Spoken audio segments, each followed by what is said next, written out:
Assalamualaikum warahmatullahi wabarakatuh. Salam cemerlang, cerdas, menyenangkan, riang, gemilang. Apa kabar anak-anak? Pastinya dalam keadaan yang sehat walafiat. Ya, hari ini kita berjumpa lagi pada pembelajaran jarak jauh kelas 5. Nah, sebelum kita belajar hari ini, mari kita berdoa bersama-sama menurut agama dan kepercayaan masing-masing. Berdoa mulai. Berdoa selesai. Ya, anak-anak, hari ini kita berjumpa lagi dalam tema 2, udara bersih bagi kesehatan, subtema 1, cara tubuh mengolah udara bersih. Silahkan kalian persiapkan terlebih dahulu buku siswa kalian, buku tema 2, kemudian persiapkan juga alat-alat tulisnya ya. Pada pembelajaran tema 2, subtema 1, pembelajaran 2, kita akan mempelajari 3 muatan pelajaran.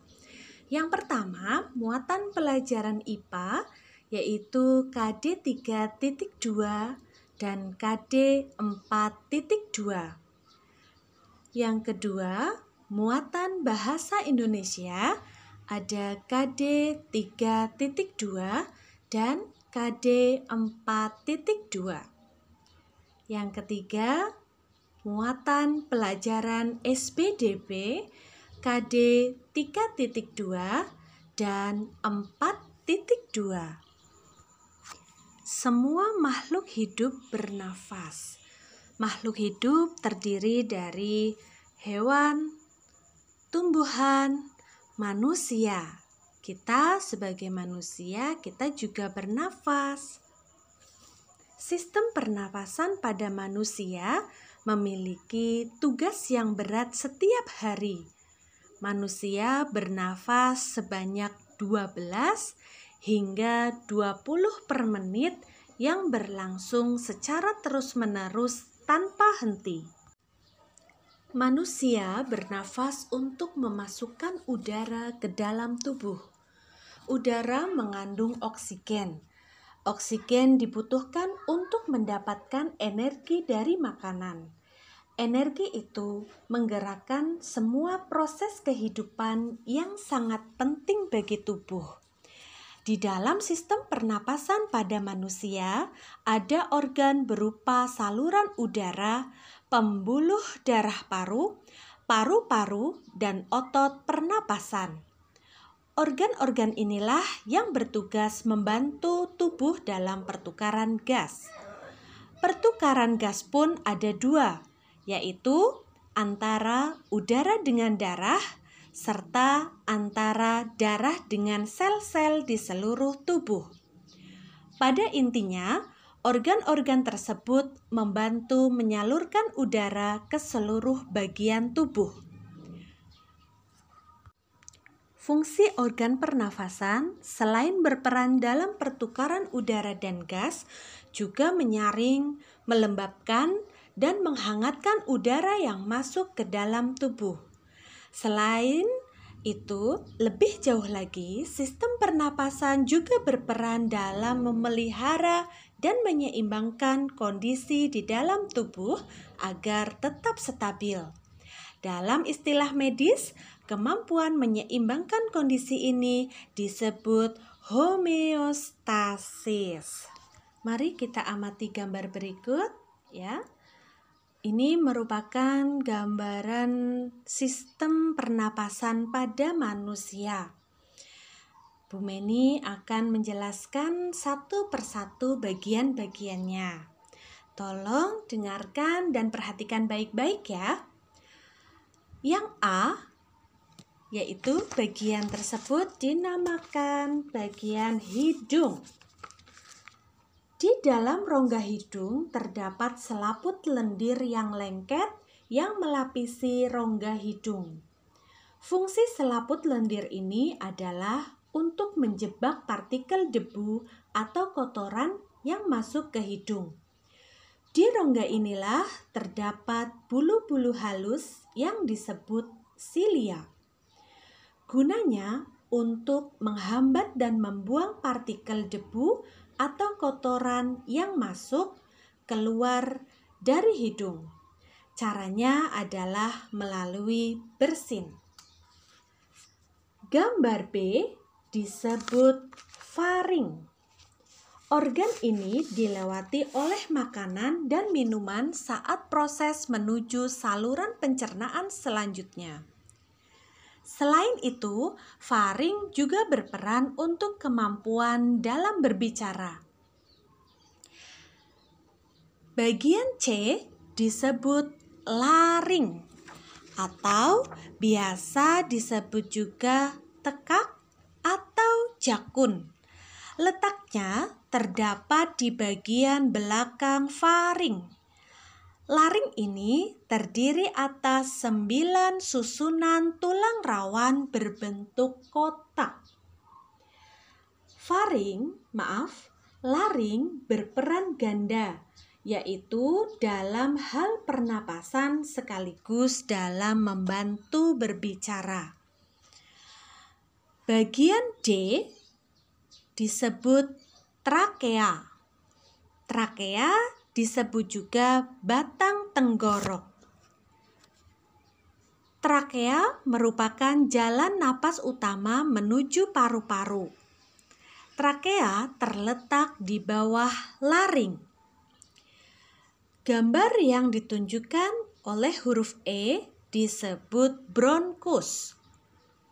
Bronkus merupakan organ yang bercabang dari trakea menuju paru-paru. Fungsi bronkus adalah mengambil udara untuk selanjutnya diteruskan ke paru-paru. Cabang bronkus adalah bronkiolus. Jumlah cabangnya sesuai gelambir paru-paru. Bronkiolus adalah saluran halus kecil dan dindingnya tipis. Bronkiolus rongganya ada silia dan tidak memiliki tulang rawan. Ujung bronkiolus terdapat gelembung-gelembung sangat kecil yang dinamakan alveolus. Alveolus ini memungkinkan udara keluar masuk dari dalam paru-paru. Alveolus berjumlah sekitar 300 juta di dalam paru-paru. Bagian F disebut paru-paru. Paru-paru merupakan organ terbesar dan memiliki peranan penting dalam sistem pernapasan yang bertugas untuk menampung udara dan menyediakan oksigen untuk seluruh aktivitas di dalam tubuh. Bagian G disebut diafragma. Diafragma merupakan otot pernapasan utama. Organ ini dapat berkontraksi dan rileks secara bergantian, sehingga membuat udara dapat masuk ke dalam paru-paru. Materi selanjutnya adalah paru-paru. Mari kita amati gambar dari paru-paru. Paru-paru memiliki bagian-bagian penting. Paru-paru sebelah kanan memiliki 3 gelambir, sedangkan paru-paru sebelah kiri memiliki 2 gelambir. Bagian paru-paru yang ditunjukkan oleh huruf A itu disebut paru-paru sebelah kanan. B merupakan bronkus sebelah kiri. Bronkus merupakan percabangan dari batang tenggorokan. Bagian C merupakan otot-otot di dinding bronkus. Bagian D itu merupakan ruangan udara di dalam bronkus. Seperti terlihat ya, Bronkus itu mirip seperti pipa. Nah, fungsinya untuk mengalirkan udara. Bagian yang E itu merupakan bagian di dalam bronkus. Bagian F adalah alveoli atau disebut juga alveolus. Nah, alveolus ini tadi yang sudah disebutkan merupakan gelembung-gelembung udara yang ada di dalam paru-paru. Bagian G disebut ruang udara di dalam alveoli atau alveolus.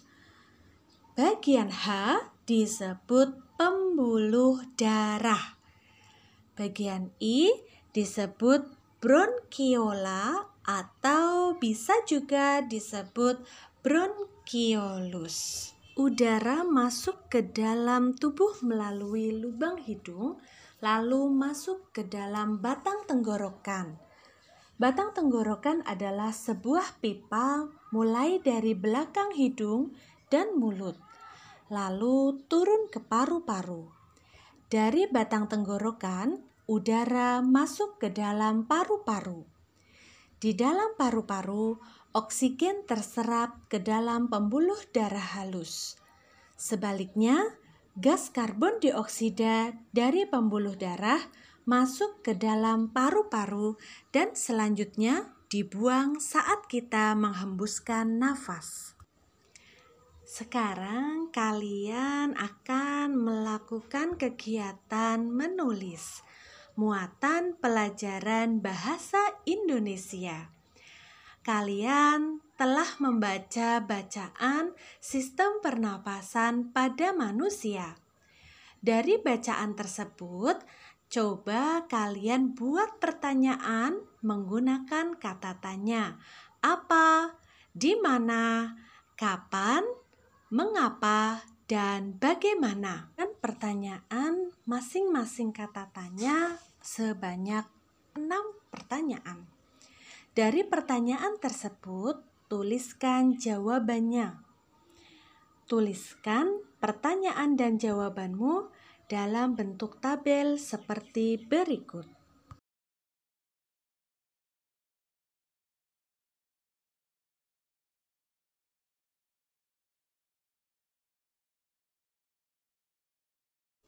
Kegiatan selanjutnya, ayo kita mencari tahu. Anak-anak, tahukah kalian saat kita beristirahat atau tidur, dalam setiap tarikan nafas kita menghisap dan menghembuskan sekitar 1/2 liter udara. Kita menarik nafas sebanyak 15 sampai 20 kali setiap menitnya.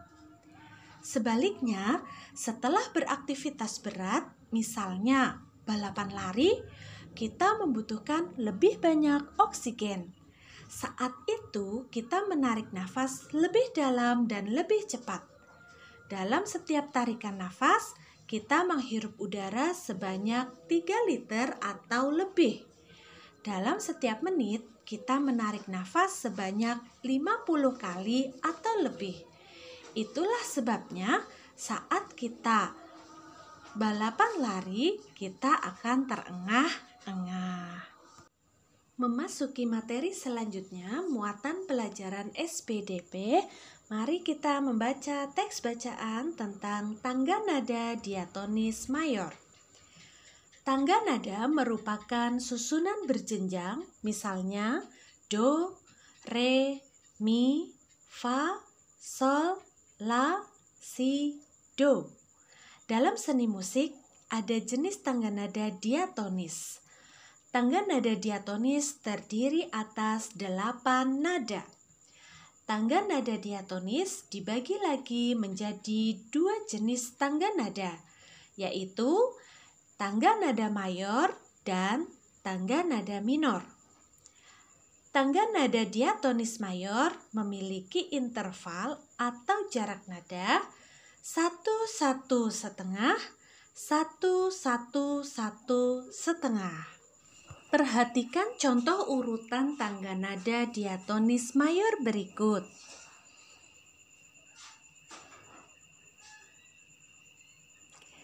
Ciri-ciri tangga nada diatonis mayor adalah sebagai berikut. A. Bersifat riang gembira. B. Bersemangat. C. Biasanya diawali dan diakhiri nada do. Namun, tidak menutup kemungkinan diawali dengan nada 5 atau so dan 3 atau mi, kemudian dapat diakhiri dengan nada 1 atau nada do. Contoh lagu wajib bertangga nada diatonis mayor yaitu Bangun Pemudi Pemuda ciptaan A. Simanjuntak, ada lagu Berkibarlah Benderaku ciptaan Ibu Sud, Dari Sabang Sampai Merauke ciptaan R. Soerardjo, lagu Hari Merdeka ciptaan Husein Mutahar. Contoh lagu anak-anak bertangga nada diatonis mayor yaitu ada lagu Naik Delman ciptaan Ibu Sud, lagu Balonku ciptaan Ate Mahmud, lagu Heli atau Anjing Kecil ciptaan Nomo Kuswoyo, lagu Lihat Kebunku ciptaan Ibu Sud, lagu Abang Tukang Bakso ciptaan Mamo Agil. Sedangkan lagu daerah yang memiliki tangga nada diatonis mayor diantaranya adalah lagu Gundul-Gundul Pacul dari Jawa Tengah, lagu Kampung Nan Jauh di Mato dari Sumatera Barat, lagu Ampar-Ampar Pisang dari Kalimantan Selatan, lagu Manuk Dadali dari Jawa Barat, dan lagu Tokecang dari Jawa Barat. Setelah kita mempelajari tentang tangga nada diatonis mayor, kegiatan selanjutnya adalah ayo bernyanyi. Siapkan alat musik bernada misalnya pianika. Lalu kalian perhatikan teks lagu di bawah ini. Berlatihlah memainkan lagu ini dengan pianika. Selamat berlatih anak-anak. Alhamdulillahirrabbilalamin. Pembelajaran tema 2, subtema 1, pembelajaran 2 telah selesai.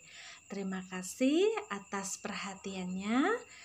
Oke, kita berjumpa di pembelajaran selanjutnya. Assalamualaikum warahmatullahi wabarakatuh.